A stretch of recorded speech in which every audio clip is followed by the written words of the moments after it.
Hello, this tutorial is to show you how to actually take the results of surveys or quizzes or a number of other things like polls, which can be found sort of in this section here, so surveys, polls, and then if you're a classroom teacher, you're able to add quizzes in the course outline widget. One of the things which I've used this for, and I've used it for lots of things over the past sort of 12 months or so, is to obtain my tutor group's smart targets. So here you can see, here's the sheet that was sent out.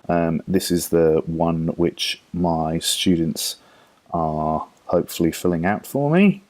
And what I'll do to show you the process, you can see I've already dragged in a surveys and forms widget into my tutorial page.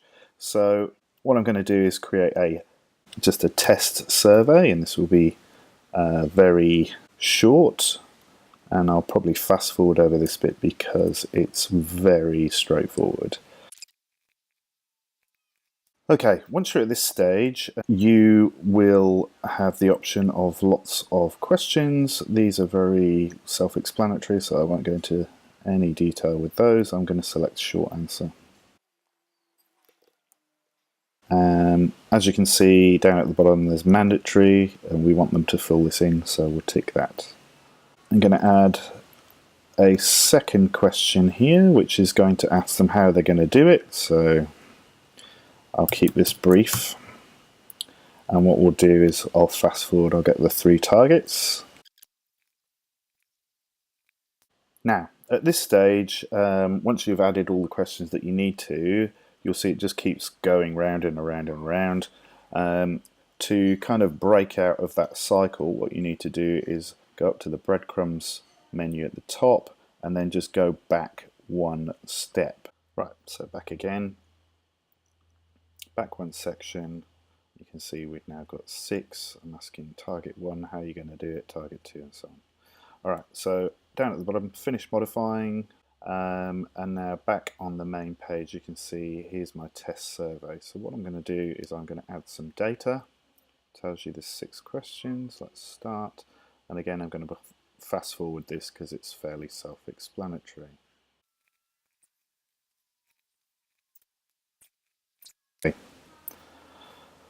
So it's now saving the results, tells it it's been saved. Return to the home page, and we're pretty much done with Nexus. We've just got one more thing to do. So what I can do now, if I was the head of house or the classroom teacher, I can go to view results, and what that will do is it will bring up a page of the question, and then there's this option for each question to export CSV. Now CSV stands for comma separated values. It doesn't really matter what it stands for, because what it's going to enable you to do is save something which contains the results which a program like Excel will be able to read. So what I'm going to do is export, and to do that I've come up here because I want to export everything in the survey. And I'm going to save that file. It's called exported response 488 CSV, and I'm going to save it. And I've actually got here a folder already set up for this. So I'm going to save, and that's done. We are now done with Nexus. So what I'll do is I'll just show you very, very quickly what a CSV file contains. So you can see that here what Nexus has actually piped out. It contains the external ID, the user ID, my last name, when I started the survey, when I finished the survey, and then we've got the questions that we set up in the survey itself, right? So what I'm actually going to do, if I look on here, how is the last one, I'm actually going to add a column in a column, and I'm just going to put in my email address. to show you one of the functionalities of mail merge. And then I'm going to save the document. Do I want to continue? Yeah. Continue. Right. Now, you can see underneath that I've got this Word document which I've set up. It's just a normal Word document, and in there I've done some formatting to give me something that looks quite pretty. Alright, along the top here, this ribbon bar along the top, you can see that there's an entry called mailings. And what we're going to do is we're going to use the entries in the CSV file and import them into this document. So, first thing we need to do, click on mailings and start mail merge. Now it's not obvious, but the one that we want is letters. So click on letters. And then you can see here it says select recipients, choose new or existing recipient list. So what we need to do is we need to choose that CSV file that we've created in Nexus. So what I'm going to do is select use an existing list. And then what we're going to do is we're going to go back to our folder. I'm going to choose the CSV file, open that up. What you actually want to do is you want to start inserting merge fields. Now the merge fields are the entries, so if I click on this you'll see here are the headings from my CSV file, and the one that I added at the end, email. So what we're going to do is I'm going to put in first name, I'm going to add a space, I'm going to put my last name, I'm going to sticking an extra return there. I'm going to add my target. So here's my first target. How am I going to do that? And the process is the same for all of them. At the moment it doesn't look too exciting, it doesn't really look like there's anything there. So what we're going to do is we need to go to here. It's telling you this here. So Word kind of steps you through the whole process. So view merge data. So here I am, here's my first target, here's how I'm going to do it, here's my second, how I'm going to do it, my third, how I'm going to do it.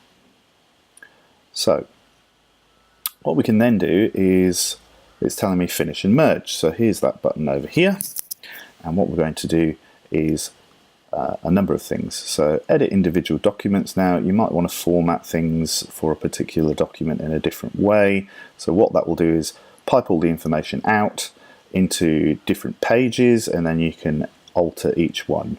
Probably leave that alone. You can print documents, so you can actually send them all to the printer if you want hard copies of things, or you can also save them as a PDF. So for our purposes, that's what I'm going to do. So I'm going to save it as a PDF. I'm going to call it Targets 2018, and then I'm going to save. That's done, and I'll just move this to one side for a second, and you can see in here I now have a Targets 2018 PDF with my targets for the year. Now the email that I added to the CSV file, we can also make use of that. So you can see here, here's an option, merge to email. So if I wanted to email all of these documents to the particular people that concern them, what I might do is I might have a field for them to enter their email. It's probably possible to automate that and it just auto-populate. It's a question for IT. So merge to email, and the reason that I've input that final column with the email addresses is so that I can select it here, and what that will do is that will send that particular document to that associated with that particular record, if you like. Okay, so there we go. And then the final thing that you want to change here, if you send it as text, it's just going to come out as basically the CSV file, and that's not particularly attractive. You can save it as an attachment. So what that's going to do is it's going to save it as a Word document and send it to the person that it's addressed to. Now if I press Mail Merge to Outbox, what you're going to see is the Outlook open, and it's going to send a message, and I'll show you how that's done. Now you can see this has been sent 9:39, and it contains my targets, Word document, and if I preview that, you can see that's what it looks like, kind of. Okay, and that's how you do mail merge and get results out of surveys, polls and quizzes. Thanks for watching. Bye.